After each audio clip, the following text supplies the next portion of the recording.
لله والصلاة والسلام على رسول الله بعد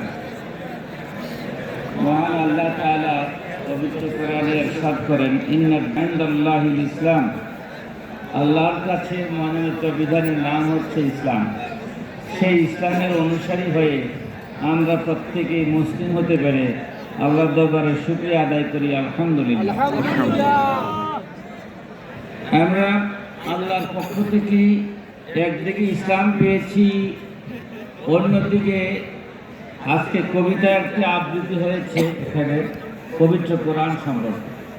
কোরআন হচ্ছে আল্লাহ তাআলার পক্ষ থেকে একটি স্পেশাল মুজিজা, যার পরিবর্তন করার ক্ষমতা পৃথিবীর কারো নেই। একটি হরফের পরিবর্তন করার ক্ষমতা পৃথিবীর কারো নেই। এমন এক কিতাব আমরা পেয়ে যদি তার শুকরিয়া আদায় না করি, তাহলে আল্লাহর দরবারে আমরা নাশুকর বান্দা হিসাবে উপস্থিত হব। আল্লাহ আমাদেরকে হেফাজত করুন। আমরা প্রত্যেকেই আর নলেজটা, আমাদের ব্রেনটা, এটা আল্লাহ তাআলার স্পেশাল দান। এটা কিন্তু আমরা কেউ তৈরি করিনি।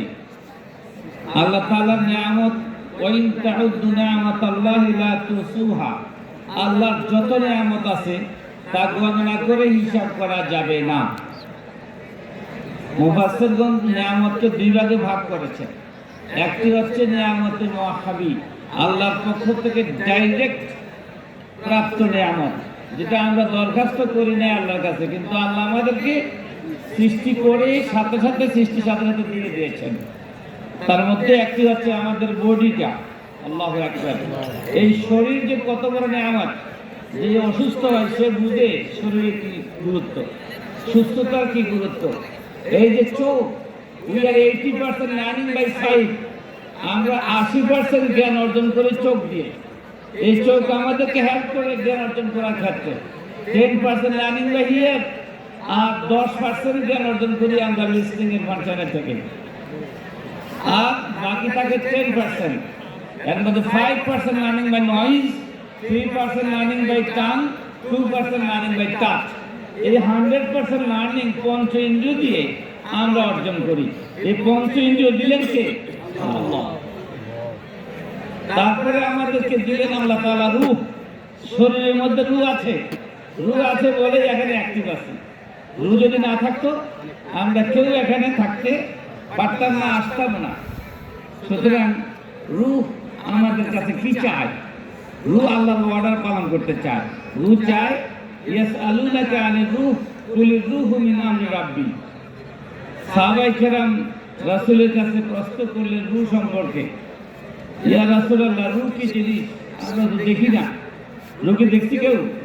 তনজাওয়া জাজাতান মাসতুরে নিস লেকে কাসরা দিদে যা দস্তুরে নিস।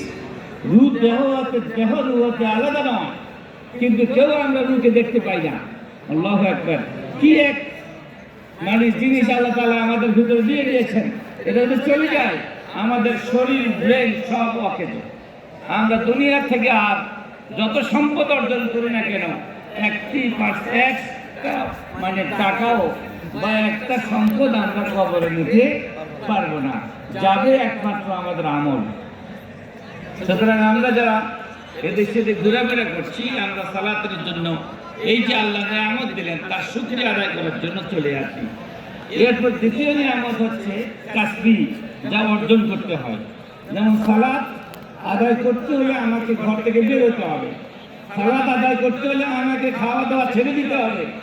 মুহূর্তের মধ্যে যারা খাচ্ছ তোমরা খাওয়া ছেড়ে দিয়ে নামাজে চলে আসো, কারণ সালাত হচ্ছে আল্লাহর ইবাদত। এই ইবাদতটা অর্জন করতে হয়। ইবাদত করে আবেদ হতে হয়। ইবাদত না করে কেউ আবেদ হবে না। আর আবেদ যদি কেউ না হয়, জান্নাত সে পাবে না। জান্নাত কারা পাবে? এর ব্যাপারে আল্লাহ তাআলা যেসব বৈশিষ্ট্য বর্ণনা করেছেন তার মধ্যে এক নম্বর হচ্ছে আল আবিদুন। এক নম্বরই হচ্ছে যারা আল্লাহর ইবাদতকারী। আল আবিদুন মানে কন্টিনিউয়াস আল্লাহর ইবাদতকারী। আল হামিদুন সর্বদা আল্লাহর প্রশংসাকারী। এই যে আল্লাহ নিয়ামত দিলেন আমাদেরকে, এই নিয়ামতের উসিলে আল্লাহর প্রশংসা করতে হবে। তারপরে আল আবিদুন আল হামিদুন আস সাইহুন যারা নাকি ভ্রমণ করে পৃথিবী আল্লাহ সম্পর্কে জ্ঞান অর্জন করার জন্য। আর রাকিউনা সাজিদুন, যারা রুকুকারী সিজদাকারী, যারা সালাত আদায় করে তারাই রুকুকারী সিজদাকারী। যারা তোমরা সালাত আদায় করার জন্য, আমার মনে হয় তোমরা চলে আসো, কারণ এই সালাত আমাদেরকে জান্নাতে নিয়ে যাবে। আর সালাত মাফতাহুল জান্নাহ, সালাতের জান্নাতের চাবি হচ্ছে সালাত। সুতরাং ওই চাবি দিয়ে যেমন তালা খোলা হয়, জান্নাতের খোলা হবে যদি আমি সালাত ঠিক মতো আদায় করি। সালাত যদি আদায় না করি তাহলে আমি জান্নাতে প্রবেশ করতে পারবো না, চাবিও পাবো না। আর রাকিউনা সাজিদুন আল-আমিরুনা বিল মারুফ ওয়ান নাহুনা আনিল মুনকার, নেক আদেশ অন্যায়ের প্রতিরোধ হচ্ছে আরেকটি দায়িত্ব। যারা এই কাজ করবে তারা জান্নাতে যাবে।